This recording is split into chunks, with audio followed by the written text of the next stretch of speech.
और अब बात बिहार की। चिराग की हसरत, बिहार में महाभारत। बिहार के सियासी गलियारे से आई एक दिलचस्प खबर जिसमें अभिमन्यु भी है, अर्जुन भी, शकुनी भी और धृतराष्ट्र भी।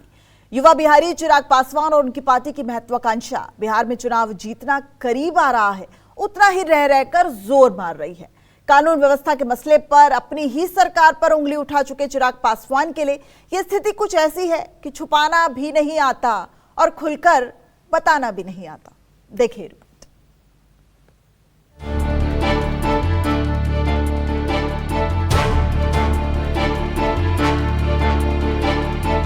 तो भीष्म पितामह कौन है, धृतराष्ट्र कौन है, महारानी गांधारी कौन है, शकुनी कौन है? कुछ चीज़ें मैं आपके इंटरप्रिटेशन पर छोड़ता हूं। अभिमन्यु में अनुभव की कमी थी, वो शहीद हो गए। ये एनडीए में सिर्फ फुटबॉल है। बिहार के सियासी रण में अब महाभारत के किरदारों की एंट्री हो गई, जिसने बिहार में सियासी महाभारत छेड़ दी। इस बार सियासी रण जिन किरदारों के इर्द गिर्द घूम रहा है, उसमें पौराणिक महाभारत का किरदार अभिमन्यु, अर्जुन है, पितामह भीष्म है, महाराजा धृतराष्ट्र और उनकी महारानी गांधारी भी। इतना ही नहीं, शकुनी भी एंट्री ले चुके हैं। लेकिन ये कलयुग के सियासी महाभारत है।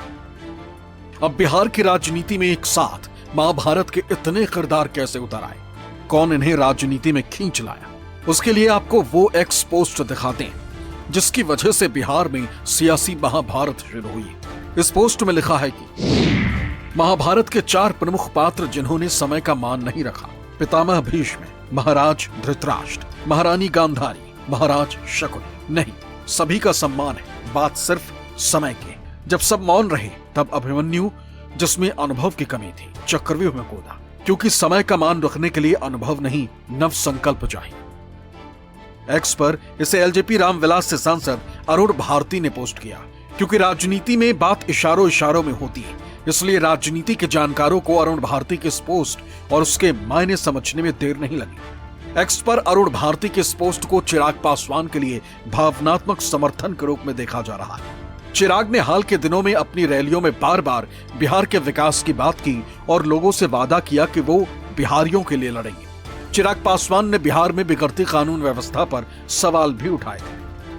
बिहार जैसे राज्य में मौजूदा सरकार जो सुशासन के लिए जानी जाती है, ऐसे में बहुत ज़रूरी है कि ये जो ऐसे असामाजिक तत्व हैं जो आपकी छवि को बिगाड़ने की सोच के साथ ऐसी घटनाओं को अंजाम देते हैं, जो अपराध को बल देने का कार्य कर रहे हैं, उसको तुरंत नियंत्रित करने की ज़रूरत है। चिराग पासवान के इस बयान और अरुण भारती के अभिमन्यु वाले एक्स पोस्ट को इसी संदर्भ में देखा जा रहा है कि चिराग एक योद्धा की तरह मैदान में उतरेंगे, भले ही विरोधियों ने चारों तरफ से राजनीतिक घेरा बना रखा है। वैसे अरुण भारती ने महाभारत के किरदारों का जिक्र तो किया, लेकिन किसके संदर्भ में, किसके लिए क्या किरदार रखा, इस पर खुलकर नहीं लिखा। अरुण भारती के एक्स पोस्ट पर बिहार की राजनीति में हलचल मची, तो एक्स पोस्ट पर अरुण भारती यू टर्न लेते दिखाई दिए। दरअसल इस घटनाक्रम के 24 घंटे बाद न्यूज 24 ने अरुण भारती से बात की। उनसे पूछा कि महाभारत के किरदार को सियासी रण में खींच लाने के पीछे रणनीति क्या है, तो जवाब सुनिए। बिहार की राजनीति में अब महाभारत और महाभारत के पात्र की भी एंट्री हो चुकी है। इस वक्त हमारे साथ एलजेपीआर के सांसद अरुण भारती जी हैं। आपने एक ट्वीट किया है, काफ़ी सुर्खियों में वो रह रहा है पिछले 24 घंटों से वो ट्वीट। महाभारत के पात्रों को लेकर के आज की जो राजनीतिक परिदृश्य है उसको रेखांकित करने का प्रयास किया था। एक बड़ा ही प्रारंभिक प्रयास था ये, जिसमें मैं संदेश देना चाहता था कि किस तरह से महाभारत के कुछ पात्रों ने जिन्हें जो समय का मान नहीं रखा, उसी तरह से महागठबंधन के जो कुछ लोग हैं कैसे आज के समय में समय का मान नहीं रख रहे हैं और ज़बरदस्ती तेजस्वी जी को मुख्यमंत्री बनाने के लिए जो उनका कवायद चल रहा है, कैसे आने वाले भविष्य को ये वापस जंगल राज की पुनरावृत्ति के रूप में दिखा सकता है, इसी बात को रेखांकित करने का प्रयास किया गया था। एलजेपी रामविलास के सांसद अरुण भारती ने अपने एक्स पोस्ट पर 24 घंटे में ही यू टर्न ले लिया। कहते नजर आ रहे हैं कि उन्होंने पोस्ट महागठबंधन के संदर्भ में की थी। महागठबंधन में छिड़ी महाभारत पर उन्हें किरदारों को रेखांकित किया था। अगर वाकई ऐसा था तो फिर एनडीए के ही घटक दलों ने उनके पोस्ट को अपने ऊपर क्यों ले लिया? क्या उनसे भी अरुण भारती के राजनीतिक भाव को समझने में चूक हुई?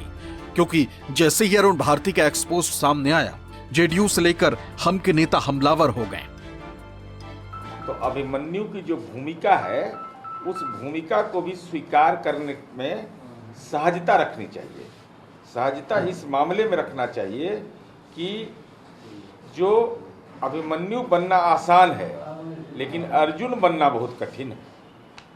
तो अर्जुन तो बनेगा कोई सीखने के लिए, और भूलना नहीं चाहिए अभिमन्यु सिर्फ प्रवेश करता है और वीर गति को प्राप्त होता है। युद्ध हो या राजनीति, हमेशा अपने पास आसपास वैसे लोगों को रखना चाहिए जो अनुभवी हो और जिसके सकारात्मक ऊर्जा का लाभ हमको मिल सके। और इतिहास गवाह है कि हमेशा युद्ध में अभिमन्यु ही वीर गति को प्राप्त हुआ है। अभिमन्यु दरवाजा तोड़ सकता है, लेकिन विजय नहीं प्राप्त कर सकता है। विजय प्राप्त करने के लिए अनुभव की आवश्यकता है। अभिमन्यु के किरदार पर जिस तरह से जेडीयू और हम के नेता हमलावर हुए, उससे अंदाजा लगाना मुश्किल नहीं है कि इनके निशाने पर चिराग पासवान ही थे। अब अरुण भारती के यू टर्न को लेकर सवाल उठ रहे हैं कि क्या ऐसा किसी के दबाव में किया गया? क्या एनडीए में सब कुछ सामान्य नहीं है, वो भी ऐसे समय जब बिहार चुनाव की दहलीज पर खड़ा है और विपक्षी पूरी ताकत के साथ मैदान में उतरने की तैयारी में है? इस पर बीजेपी और जेडीयू दोनों ही दल बचाव की मुद्रा में दिखाई दे रहे हैं। एनडीए में एकजुटता है, एनडीए में एक गुट है। सब लोगों का विश्वास और नेतृत्व जो है से नरेंद्र मोदी के जिम्मे है। सब लोग ये चाहते हैं कि बिहार में ये महाभारत की आवश्यकता नहीं है, बिहार में राम राज्य की जरूरत है। राम राज्य की परिकल्पना जो है से, जो हमारे पूर्वजों ने किया था और जिन लोगों ने उसको जमीन पर उतारा था, वो बिहार में आज दिखाई भी पड़ रहा है। ज्ञान युद्ध चल रहा है। एनडीए में सब कुछ ठीक है, करार है, दरार नहीं है। ये ज्ञान युद्ध है। नाम भी नहीं लिया जाता है, बातें भी कही जाती है, तो निशाना पर तो तीर रहता है। तीर के निशाने पर अगर बोलिएगा तो तीर तो निशाने पर लगेगा। अगर एनडीए में सब ठीक है तो फिर इस तरह के पोस्ट की नौबत ही क्यों आई, जिसने आरजेडी को मुद्दा थमा दिया? अब आरजेडी की तरफ से कहा जा रहा है कि अरुण भारती ने यू टर्न दबाव में आकर लिया है और एनडीए में सिर्फ फुटअव्वल के हालात हैं। ये एनडीए में सिर्फ फुटअव्वल है।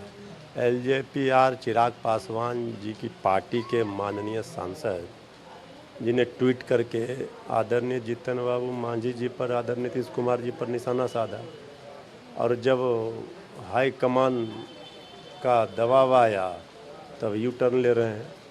देखिए, उनको एलजेपीआर को द्वंद्व वाली राजनीति नहीं करना चाहिए। जो भी हो खुलकर सामने आना चाहिए। उनको सीट ज़्यादा मिलना है नहीं। सत्ता की मलाई जेडीयू बीजेपी मिलकर खा रही है और इनको झुंझुना थमा रही है, तो उसी से वो परेशान है। अब वो कह रहे हैं कि ना ये तो विरोधियों के लिए था। अरे भाई, पहले वहाँ अपने एनडीए में सलटिए ना। तेजस्वी जी के साथ तो जनता खड़ी है, तेजस्वी जी से कहाँ लड़ाई? लड़ाई आपकी वहाँ एनडीए में है। न्यूज 24 से बातचीत में अरुण भारती ने कहा कि महाभारत के किरदार का जिक्र उन्होंने महागठबंधन के दलों के नेताओं के संदर्भ में किया है, लेकिन जब उनसे पूछा गया कि अगर ऐसा है तो फिर धृतराष्ट्र, गांधारी और शकुनी जैसे किरदारों का जिक्र किनके लिए किया गया है, तो यहां भी वो बातों को गोलमोल घुमा गए। अगर महागठबंधन की बात करें तो भीष्म पितामह कौन है, धृतराष्ट्र कौन है, महारानी गांधारी कौन है, शकुनी कौन है? मुझे लगता है कि प्रेस के साथ ही विद्वान हैं और कुछ चीज़ें मैं आपके इंटरप्रिटेशन पर छोड़ता हूं, आपके विचार के लिए मैं छोड़ता हूं। लेकिन आपके जो सहयोगी पार्टी हैं वो अब पलटवार कर रहे हैं आपके ट्वीट पर। वो कह रहे हैं कि अभिमन्यु में अनुभव की कमी थी, वो शहीद हो गए। अभिमन्यु बनना आसान है, कृष्ण और अर्जुन बनना काफ़ी मुश्किल। देखिए, मैंने तो ये ट्वीट जो था महागठबंधन को लेकर के था। अब कौन साथी क्या इसका मतलब निकाल रहे हैं, इस बारे में कहना मेरे लिए बड़ा ही मुश्किल है। मैंने जो लिखा मैं उसके लिए जिम्मेदार हूं, आपने जो समझा उसके लिए मैं जिम्मेदार नहीं हूं। Thank you. राजनीति के जानकारों का मानना है कि अरुण भारती की ये पोस्ट चुनावी मौसम में एक रणनीतिक चाल भी हो सकती है, जिससे पार्टी के भीतर चिराग की छवि अकेले लड़ने वाले योद्धा के रूप में बनाई जा सके। यह बयान उस नैरेटिव को मजबूत करता है कि चिराग किसी गठबंधन या सियासी मजबूरी से बंधे नहीं हैं, बल्कि वो खुद को बिहार का अभिमन्यु मानते हैं, जो चक्रव्यूह को भेदने की क्षमता रखता है। कैमरा पर्सन ऋषिक के साथ सौरभ कुमार, पटना, न्यूज़ 24। हालांकि चिराग पासवान की पार्टी के सांसद बिहार की राजनीति में महाभारत के 5 किरदार खींच लाए, तो सांसद पप्पू यादव कहां पीछे रहने वाले थे। उन्होंने बिहार के सियासी रण में अर्जुन की एंट्री करा दी। अब पप्पू यादव के लिए अर्जुन कौन है और वो कैसे बिहार के चुनावी रण में बाजी जीतने की तैयारी में लगे हैं, देखिए महागठबंधन का अर्जुन कौन।